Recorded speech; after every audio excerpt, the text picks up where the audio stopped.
Hello and welcome back guys rest API tutorial के another part में आप लोगों का एक बार फिर से बहुत बहुत स्वागत है।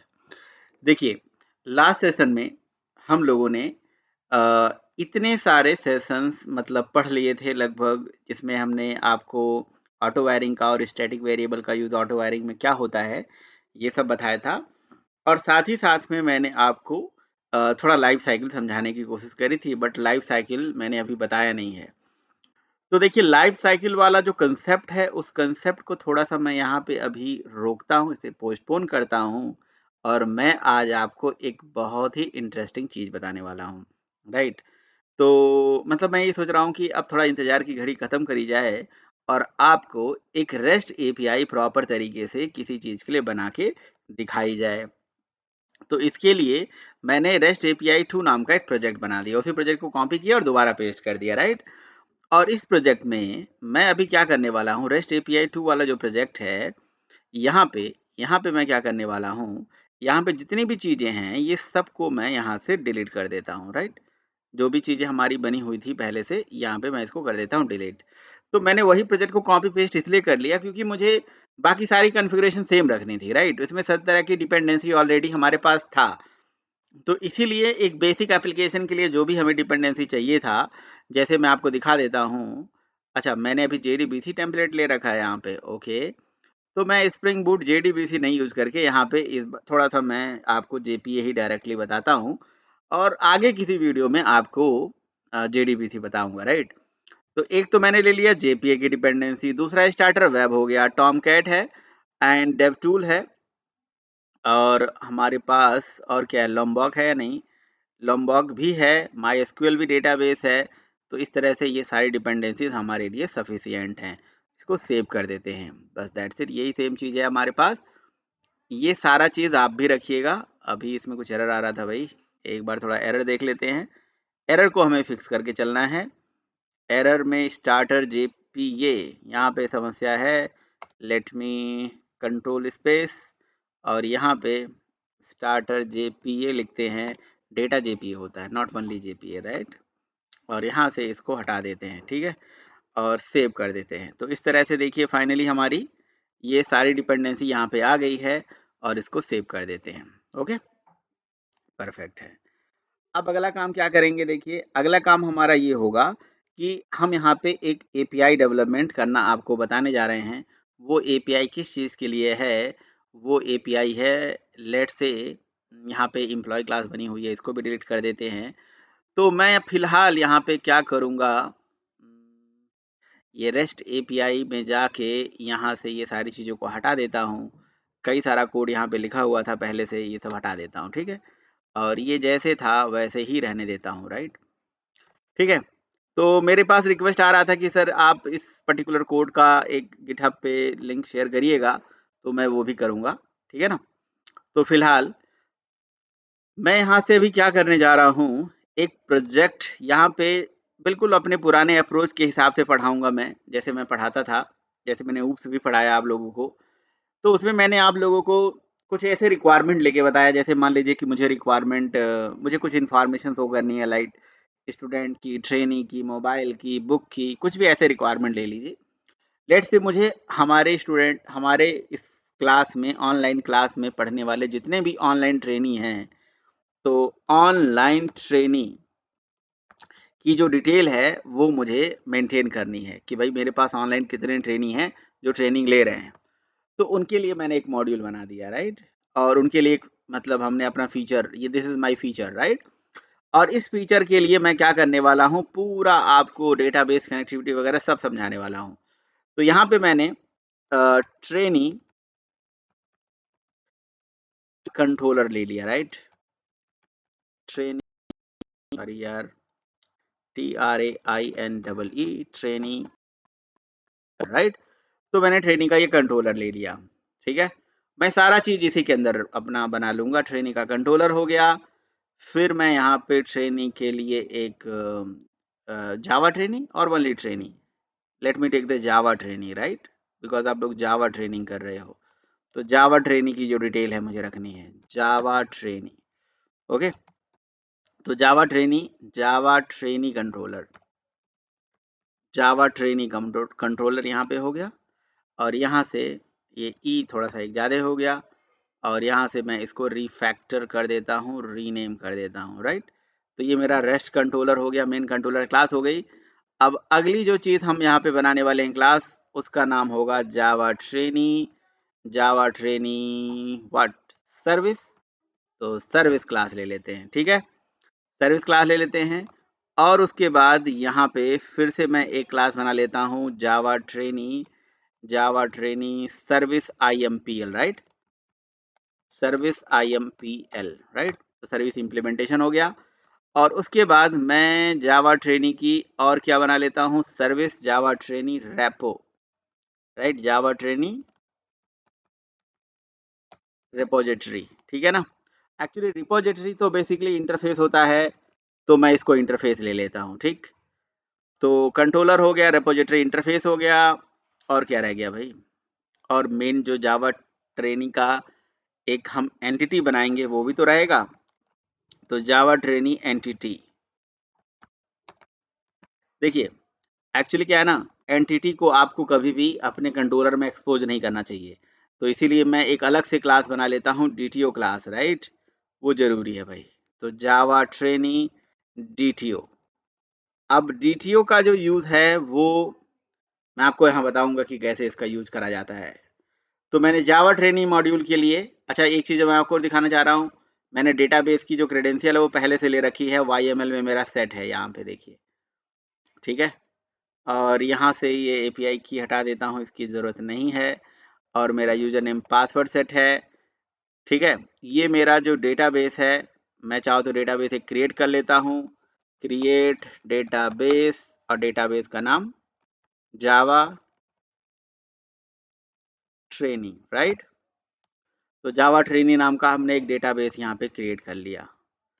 तो जावा ट्रेनी डेटाबेस यहाँ पे हम मेंशन कर देंगे, यहाँ पे 1 मोमेंट, पेस्ट कर दिया भाई, नहीं हो पा रहा है यहाँ से copy, let me again copy and try, no, okay, select and right click, now try, okay, no problem, Java trainee, okay, Java JAVA TR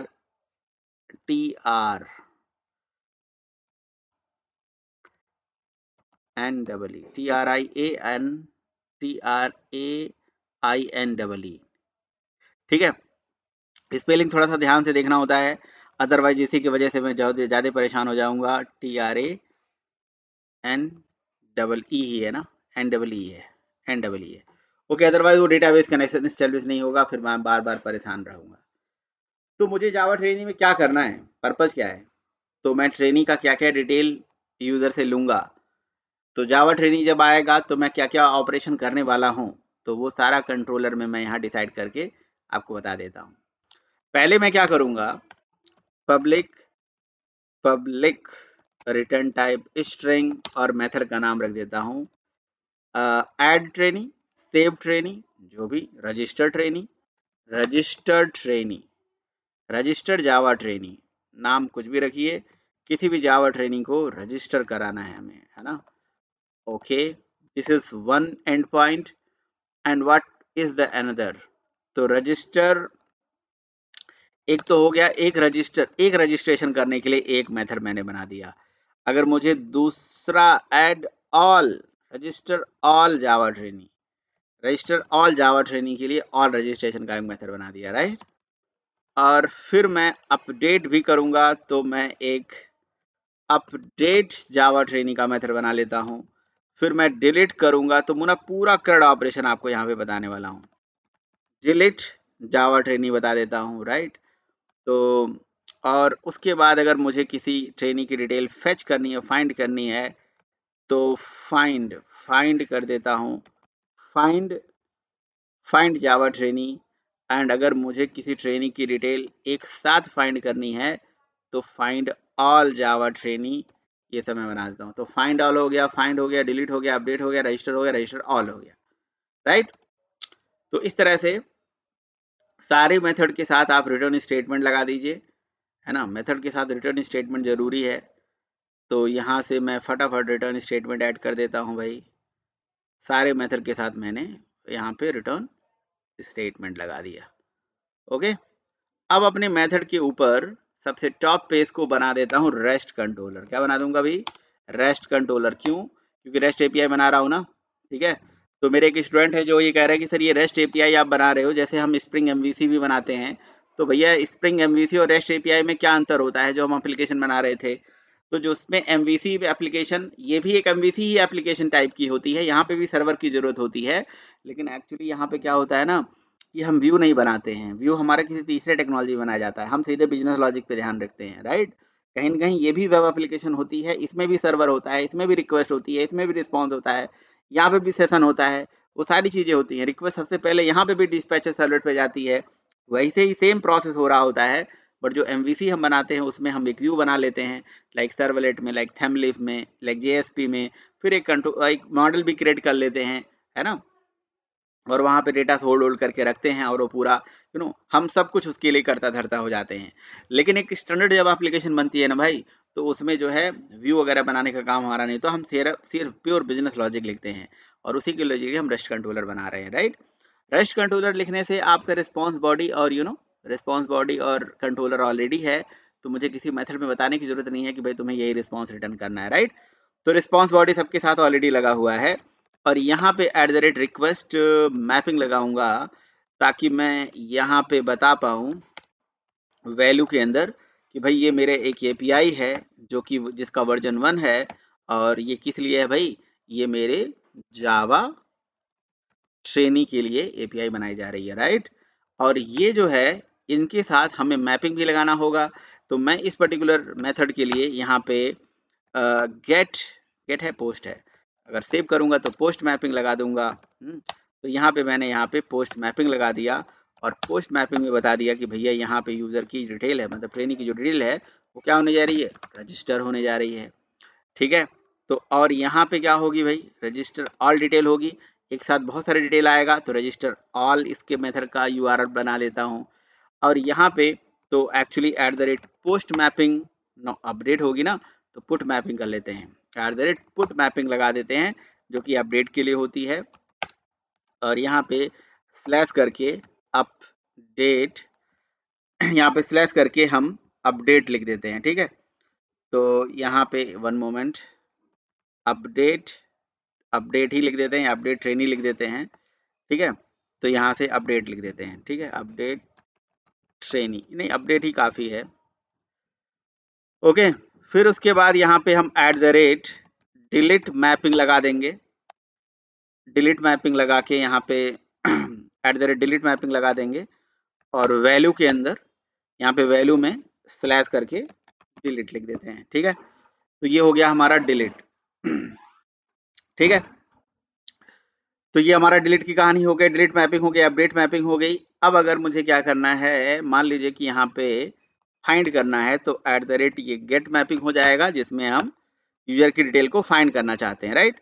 तो वैल्यू के अंदर यहाँ पे लिख देते हैं स्लैश करके फाइंड ट्रेनी, राइट। यही सेम यूआरएल भी हम चाहें तो दे सकते हैं, ताकि हमें याद रहे, ठीक है। और गेट मैपिंग लगाएंगे, और यहाँ पे वैल्यू के अंदर फाइंड ऑल कर देते हैं, राइट। यहाँ पे वैल्यू के अंदर फाइंड ऑल कर देंगे। तो इस तरह से देखिए मैंने इतने सारे इंड पॉइंट मेथड्स रेडी कर लिए भाई, ठीक है।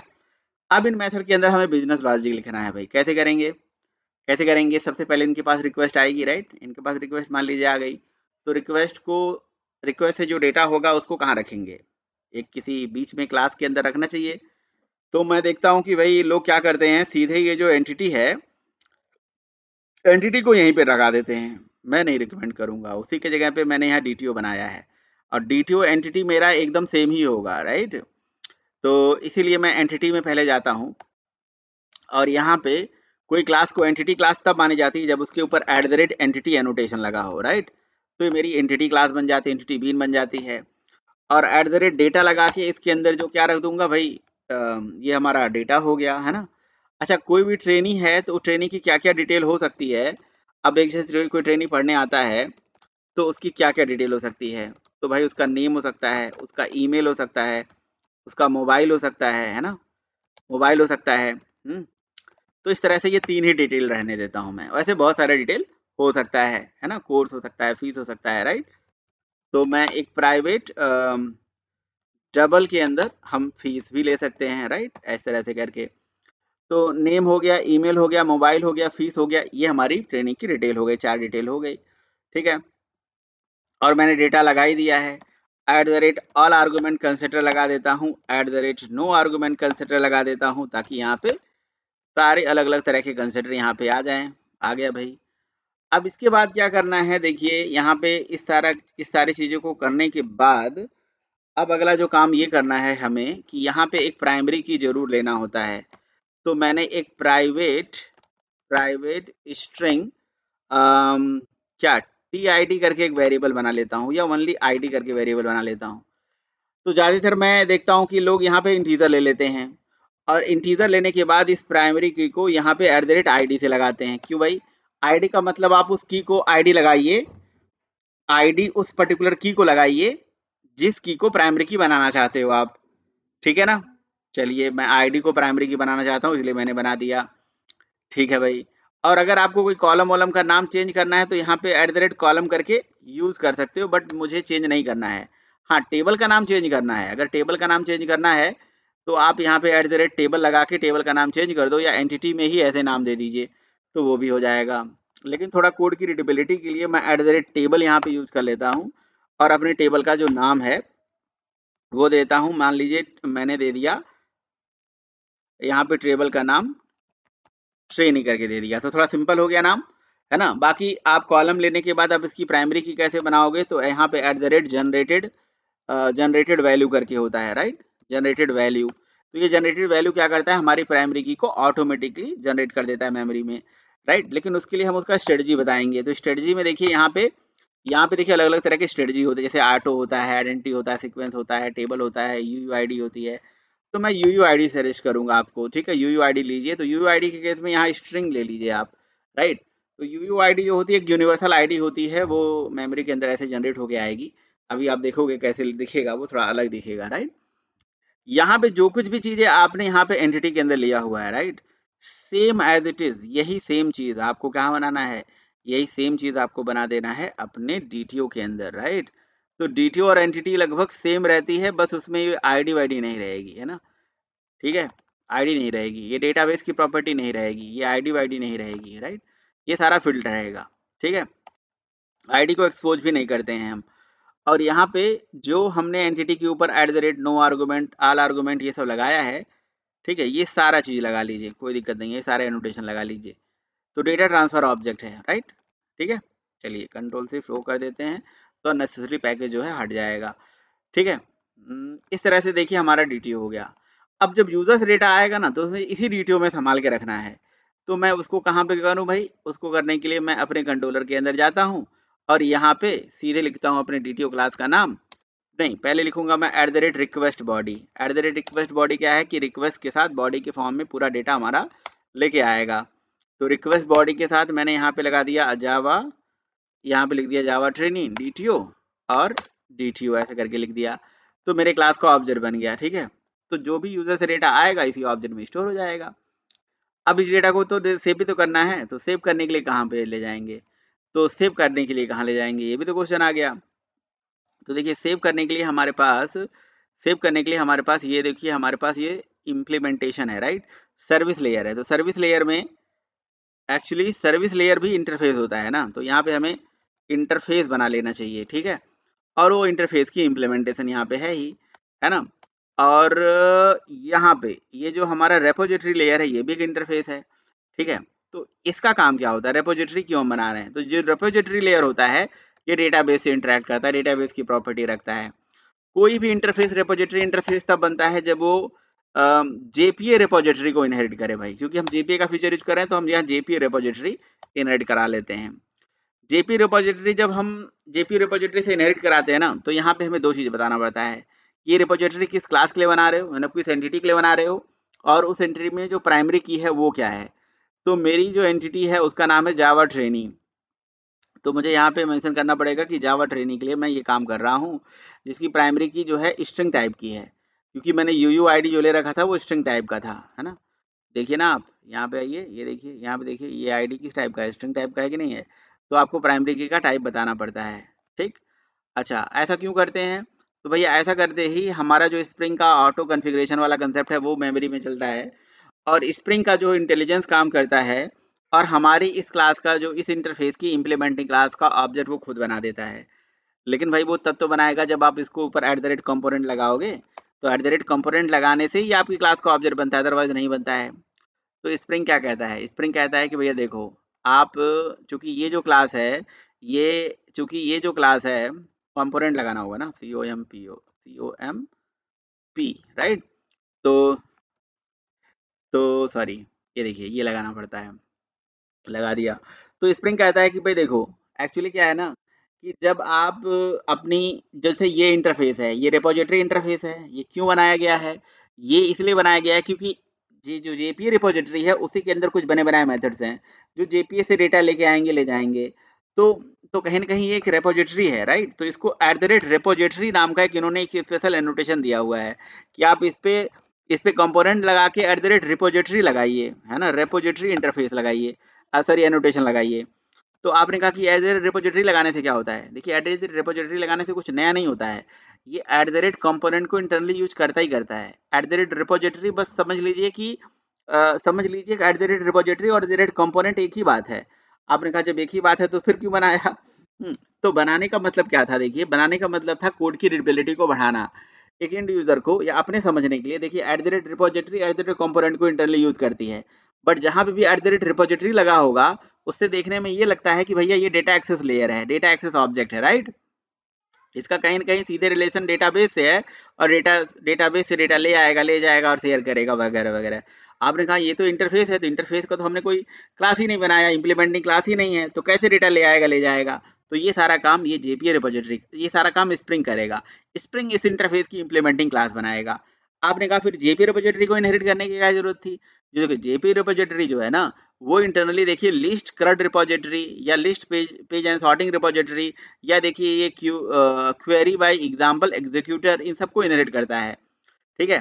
तो जो ये जेपी रिपोजिटरी है, ये लिस्ट CRUD रिपोजिटरी, और ये CRUD रिपोजिटरी को इनहेरिट करती है। तो CRUD रिपोजिटरी में तो खैर CRUD का ही फीचर होता है, और ये इसकी सबसे टॉप इंटरफेस होता है हमारा रिपोजिटरी। तो रिपोजिटरी जो है बेसिकली एक काइंड ऑफ एक ऐसा इंटरफेस बना के दिया गया है जिसमें सारा डेटाबेस एक्सेस करने के लिए सारे मेथड्स बने बनाए दिए गए हैं, राइट। तो कहीं न कहीं जब हम अपने प्रोग्राम में अपनी रिपोजिटरी को जेपी रिपोजिटरी से इनहेरिट करते हैं, तो जेपी रिपोजिटरी के अंदर कुछ मेथड्स पड़े हुए हैं, जैसे save method, save all method, flush method, get ID, find by ID, है ना? इस तरह से ये सब मेथड्स हैं, राइट? इन सारे मेथड्स को देखो, फाइंड ऑल मेथड, है ना? इस तरह से मेथड पड़े हुए हैं। इन सारे मेथड को हमें इम्प्लीमेंट नहीं करना है, हमें अपने बिजनेस लॉजिक जहाँ पे भी हम लिखेंगे, बिजनेस लॉजिक लिखेंगे सर्विस लेयर में, तो सर्विस लेयर में सीधे इसको ऑटो वायर कर देना है और इनके मेथड को कॉल कर देना है। इन मेथड की इम्प्लीमेंटेशन स्प्रिंग फ्रेमवर्क खुद ही देगा, रन टाइम पे इसकी इम्प्लीमेंटेशन स्प्रिंग बूट के थ्रू अपने आप पहुंच जाएगी, आपका काम हो जाएगा। बड़ी मजेदार चीज हो गई भाई, बहुत मजेदार चीज हो गई। तो इसको हमें यूज कहाँ करना है, इसको ऑटो वायर कहाँ करना है? इसको यूज करना है मुझे सर्विस लेयर में, राइट। एक्चुअली सर्विस में भी नहीं करना है, सर्विस इम्प्लीमेंटेशन लेयर में करना है, क्योंकि सर्विस में तो बस इंटरफेस बना के हम छोड़ देंगे, है ना। तो जो सर्विस इम्प्लीमेंटेशन लेयर है, इसमें यहाँ पे ऐसे ले आइए और इसको इस तरह से ऑटो वायर कर दीजिए, समझे आप? ऐसे ऑटो वायर कर दीजिए। अब उसकी ऑटो वायरिंग के लिए आप क्या यूज करोगे, क्या टेक्निक यूज करोगे? तो आप चाहो तो अगर आप at the rate auto wire यहाँ पे ऐसे भी यूज कर लो तो कोई दिक्कत नहीं है। वैसे ऑटो वायरिंग के लिए हमारे पास अलग अलग तरीके हैं, सेटर तरीके से, सेटर वाले को कॉल करके, कंसिडर को कॉल करके, है ना। तो फिलहाल मैंने फील्ड के ऊपर ही ऐसे लगा दिया। तो ये हमारी सर्विस इम्प्लीमेंटेशन हो गई, राइट। तो जो सर्विस इम्प्लीमेंटेशन क्लास है, ये क्लास को हमें इम्प्लीमेंट कराना पड़ेगा किससे? अपने सर्विस लेयर से, राइट।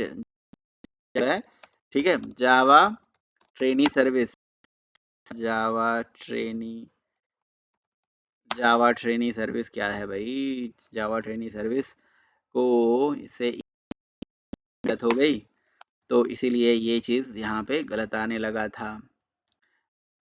तो जावा ट्रेनी सर्विस को यहाँ पे इम्प्लीमेंट करा दिया, ठीक है।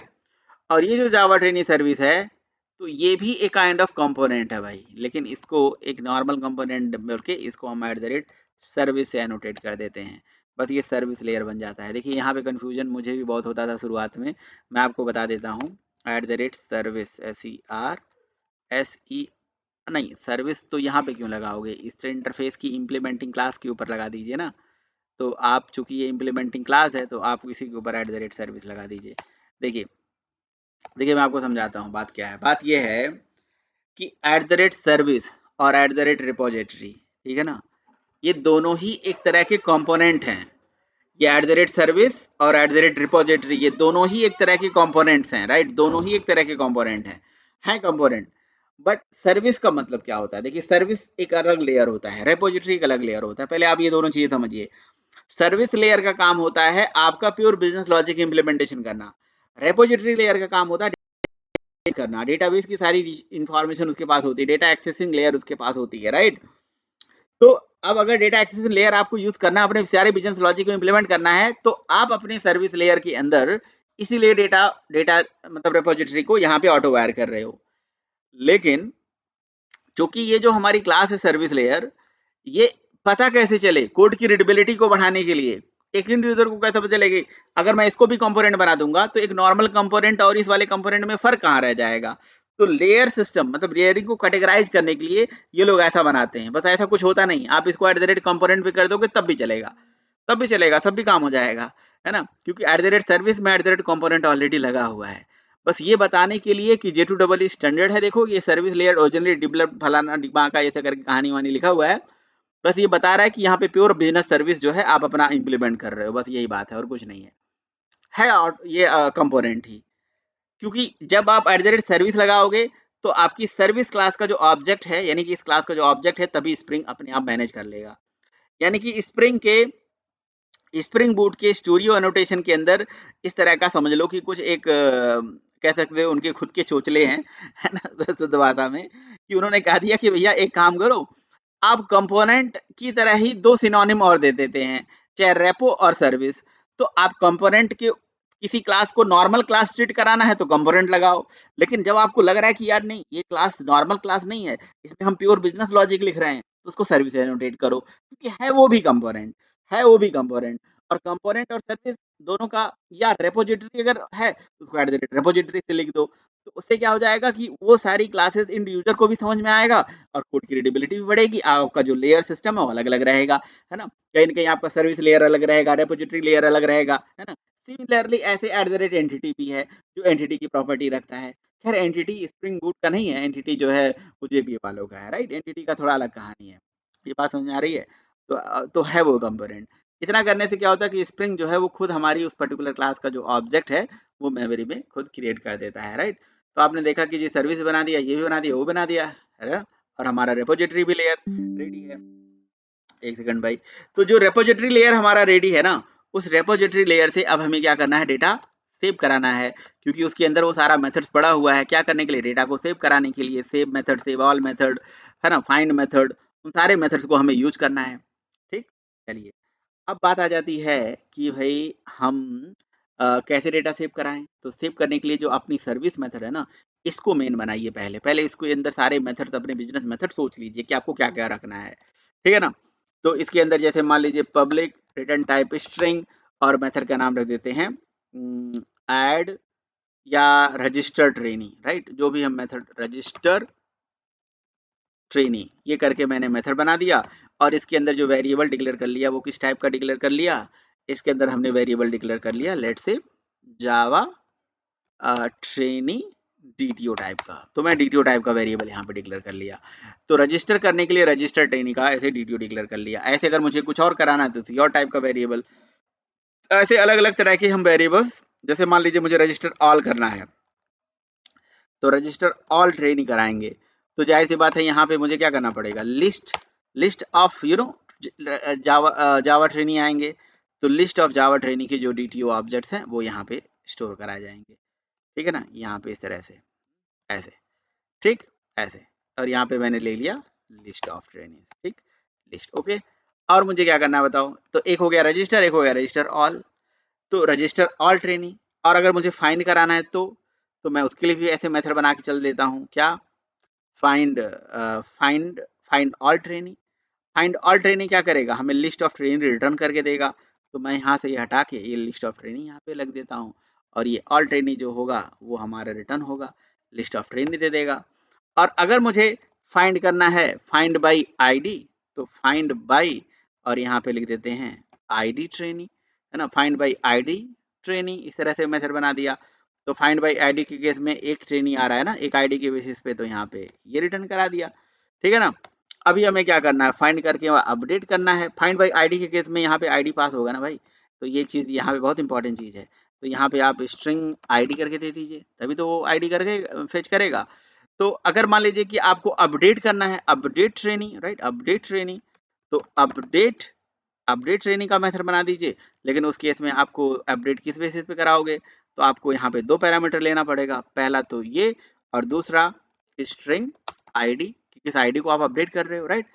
तो ऐसे ही हो गया। अगर मान लीजिए आपको डिलीट कराना है, तो डिलीट कराने के लिए जी आप डिलीट डिलीट ट्रेनिंग, और डिलीट ट्रेनिंग के केस में बस आईडी के बेसिस पे आप डिलीट कर दो तो भी काम हो जाएगा। लेकिन डिलीट करने के बाद आपको क्या रिटर्न में चाहिए, रिटर्न में मुझे स्ट्रिंग चाहिए, और अपडेट करने के बाद भी मुझे स्ट्रिंग चाहिए, है ना। लेकिन और फाइंड करने के बाद ट्रेनिंग की डिटेल चाहिएगी, राइट। तो फाइंड हो गया, फाइंड ऑल हो गया, सेव हो गया, सेव ऑल हो गया, डिलीट हो गया, और जितने भी मेथड्स हैं यार बना लेना, क्या दिक्कत है। आपको और क्या करना है, ट्रेनिंग को उनके नेम के बेसिस पे फाइंड करना है, तो आप और भी मेथड बना लेना, find by trainee name, find by email, find by mobile, है ना। ऐसे करके आप अलग अलग तरह के मेथड बना लेंगे, और वो जो मेथड आप बनाएंगे उनके लिए कस्टम मेथड हम अपने उस क्लास में डेवलप कर सकते हैं। यहाँ पे हम अपने मेथड्स बना सकते हैं, कुछ कस्टम मेथड यहाँ पे बना सकते हैं, राइट।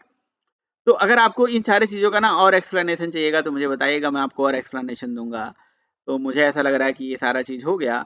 अब मुझे क्या करना है, अपनी जो मेन कंट्रोलर क्लास है, इस कंट्रोलर क्लास में अपनी सर्विस लेयर को, यहाँ पे ये जो हमारी ट्रेनी वाली सर्विस है, एक मिनट, अभी मेन तो काम रह गया भाई। ये जो जावा ट्रेनी है, इसमें ये सब मेथड हमने डिक्लेयर किया। अब जो Java trainee service layer implementation है, where is the service implementation, है ना, वो तो हम दिखाई नहीं रहे हैं। सर्विस इम्प्लीमेंटेशन तो बुरा मान रहा होगा, क्यों, क्योंकि उसको सारे मेथड की इम्प्लीमेंटेशन चाहिए होगी। तो यहाँ पे क्या ऐड एन इम्प्लीमेंटेड मेथड कर लिया, सारे मेथड आगे नहीं आ गए यहाँ पे, राइट। तो ये बहुत जरूरी चीज था। अब यहाँ पे आने के बाद आप सीधे क्या कर सकते हो, जो जावा ट्रेनी की रिपोजिटरी है ना, इसी रिपोजिटरी के ऊपर सीधे आप मेथड चला दो, ऐसे सेव, ऐसे ट्रेनी डॉट सेव मेथड चला दीजिए, खत्म कहानी। यहाँ से जो डीटीओ ऑब्जेक्ट आ रहा है ये सेव हो जाएगा। लेकिन नहीं होगा, क्यों नहीं होगा, क्योंकि जो डीटीओ ऑब्जेक्ट है ना, जो डीटीओ ऑब्जेक्ट है, ये जो डीटीओ ऑब्जेक्ट है, जो सेव मेथड है, ये एंटिटी ले रहा है। ये जो सेव मेथड है, ये देखो क्या मांग रहा है, एंटिटी मांग रहा है। तो मेरे पास ऐसा कोई जुगाड़ होना चाहिए जो एंटिटी को डीटीओ में, डीटीओ को एंटिटी में कन्वर्ट करके दे, राइट। तो देखिए यहाँ पे हम ऑब्जेक्ट मैपर, मॉडल मैपर, इस तरह से बहुत सारी क्लासेस हैं, मैप एक्सट्रैक्ट क्लास होती है, किसी का भी यूज कर सकते हैं, राइट। तो देखिए यहाँ पे हम क्या करेंगे, यहाँ पे हम यूज कर देते हैं लेट से मॉडल मैपर, राइट। तो model mapper, model mapper class दिख रहा है, नहीं दिख रहा है, ओके, मॉडल, MODEL, राइट। तो मॉडल मैपर, ठीक है, मॉडल मैपर क्लास नहीं दिख रहा है, ठीक है, उसकी लाइब्रेरी नहीं है। ऑब्जेक्ट मैपर क्लास है, देखते हैं, ऑब्जेक्ट मैपर, राइट। चलिए ऑब्जेक्ट मैपर क्लास है हमारे पास, ठीक है। तो ऑब्जेक्ट मैपर क्लास को यूज कर लेते हैं, ठीक। ऑब्जेक्ट मैपर क्लास क्या करेगी, ऑब्जेक्ट मैपर क्लास हमारे पास अलग से कहीं से लाने की जरूरत नहीं पड़ी। ऑब्जेक्ट मैपर हमारी क्लास जो है जैक्सन के अंदर ऑलरेडी पड़ी हुई है, ठीक है। तो ऑब्जेक्ट मैपर क्लास ऑलरेडी उसके अंदर थी, और ऑब्जेक्ट मैपर क्लास का ही मेथड होगा क्या, इसी का तो कुछ मेथड होगा जो एंटिटी को डीटीओ में, डीटीओ को एंटिटी में कन्वर्ट करके दे देगी, राइट। तो कन्फिगर मेथड, कन्वर्ट मेथड, देखिए कन्वर्ट मेथड होगा इसके अंदर, कन्वर्ट, देखिए कन्वर्ट वैल्यू, कन्वर्ट वैल्यू, तो convert value from value to value, right, किस वैल्यू से किस में कन्वर्जन करना है। तो कन्वर्ट वैल्यू में मैंने यहाँ पे भेज दिया कि मुझे ना, मेरे पास फ्रॉम वैल्यू मतलब ये लो, और टू वैल्यू का मतलब किस में मुझे बदलना है, तो मुझे जावा ट्रेनी, जावा ट्रेनी, जावा ट्रेनी एंटिटी में चाहिए, तो जावा ट्रेनी एंटिटी डॉट क्लास लिखूंगा। तो फ्रॉम में हो गया डीटीओ, और कन्वर्ट करके मुझे दे दो एंटिटी। ऐसा करके जब मैं यहाँ पे कंट्रोल 1 करूंगा तो ये मुझे दे देगा एंटिटी, और ये मैं एंटिटी उठा के पास कर दूंगा, ठीक है। तो ये वाली चीज़ भी मैं आपको आगे समझाऊंगा, फिलहाल अभी तो इतना ही रहने देते हैं। और इस पर्टिकुलर लाइन में चलने के बाद यहाँ से रिटर्न कर देते हैं कि भाई ट्रेनी इंफॉर्मेशन सेव्ड। ठीक है, तो ट्रेनी की इंफॉर्मेशन हम कर देते हैं सेव्ड। मेमोरी में ट्रेनी की इंफॉर्मेशन क्या हो जाएगी, सेव हो जाएगी भाई। अल्टीमेटली जो हमारी सर्विस लेयर है इसको हम ले जाते हैं अपने कंट्रोलर के अंदर, राइट। ये मेरा कंट्रोलर है, कंट्रोलर में सर्विस लेयर को यहाँ पे कर देते हैं ऑटो ऐड सर्विस, और सर्विस ऐसे लिख देते हैं, और इस सर्विस के मेथड को यहाँ पे कॉल कर देंगे। ठीक है ना, सीधे सर्विस डॉट यहाँ पे रजिस्टर ट्रेनी में पूरा डीटी उठा के भेज दिया, और ये हमें रिटर्न कर देगा वहां से मैसेज, और यहाँ से जो मैसेज रिटर्न करेगा यहाँ से हमने उसको भेज दिया, राइट। तो अल्टीमेटली हमारा ये एपीआई हिट होगी, हिट होते ही सर्विस को कॉल करेगी, सर्विस लेयर जो है आगे आपकी रिक्वेस्ट को ट्रांसफर करेगी, है ना। सर्विस से सर्विस इम्प्लीमेंटेशन कॉल होगी, सर्विस इम्प्लीमेंटेशन में रैपो का यूज करके हमने ऑलरेडी ये मॉडल मैपर के थ्रू हमने अपने ऑब्जेक्ट्स को एंटिटी में कन्वर्ट कर लिया, डीटीओ को एंटिटी में कन्वर्ट कर लिया। अब मैं चाहता तो मैंने एंटिटी को ही लिख सकता था, अब थोड़ा सिक्योरिटी रीजन से, राइट, मैंने ये सारा काम करके अब एप्लीकेशन को यहाँ से रन कर देना है, राइट। अब अगर ये इतना काम हमारा हो गया, इतना काम अगर हो गया, तो फिर आगे की चीजें हम फोकस करेंगे। तो सबसे पहले देखते हैं कि भाई हमारा जो टेबल है वो मेमोरी में क्रिएट हुआ कि नहीं हुआ, और ये चीज़ तो क्रिएट हो ही जाएगी। अब हम यहाँ पे शो, पहले मैं यूज कर लेता हूँ यूज, और यहाँ पे लिख देता हूँ जावा ट्रेनिंग, ठीक है, और शो करता हूँ टेबल्स। ठीक है, तो शो टेबल्स में एम्प्टी सेट आ रहा है। एक्चुअली इसमें ऐसा हुआ होगा कि मैंने ऑटो डीडीएल की प्रॉपर्टी को यहाँ पे नहीं डाल रखा है, वो बहुत ज़रूरी चीज़ होता है भाई। तो यहाँ पे मुझे लिखना पड़ेगा स्प्रिंग डॉट, है ना, स्प्रिंग डॉट हाइबरनेट। ठीक है ना, तो यहाँ पे हाइबरनेट ऑटो डीडीएल यहाँ पे कर देना होगा अपडेट, और यहाँ पे जी सो नहीं, इसके अंदर कर दीजिए, यहाँ पे सो एसक्यूएल कर दीजिए भाई, या hibernate Burnett dot so SQL, नहीं दिख रहा है, अरे यार क्या बात कर रहे हैं। सो एसक्यूएल की प्रॉपर्टी यहाँ पे आ गई, और इसको भी कर देते हैं ट्रू, और इसको कर देते हैं सेव। इतना करने मात्र से क्या हो जाना चाहिए, हमारा टेबल देखिए बन गया। ऑटो डीडीएल में कितना ताकत है, तो ये देखिए टेबल बना दिया। और यहाँ पे जो है शो टेबल करेंगे तो ये ट्रेनी का टेबल आ गया। यहाँ पे लिख देंगे सेलेक्ट स्टार्ट फ्रॉम TRAINEE, और ये देखिए अभी कुछ भी डेटा नहीं है, क्योंकि डेटा हमारा पोस्टमैन से जाएगा। तो पोस्टमैन से जाके यहाँ पे क्या कर लेते हैं, HTTP लोकल होस्ट और 8090, शायद यही होगा मेरा URL, मेरा एंड पॉइंट।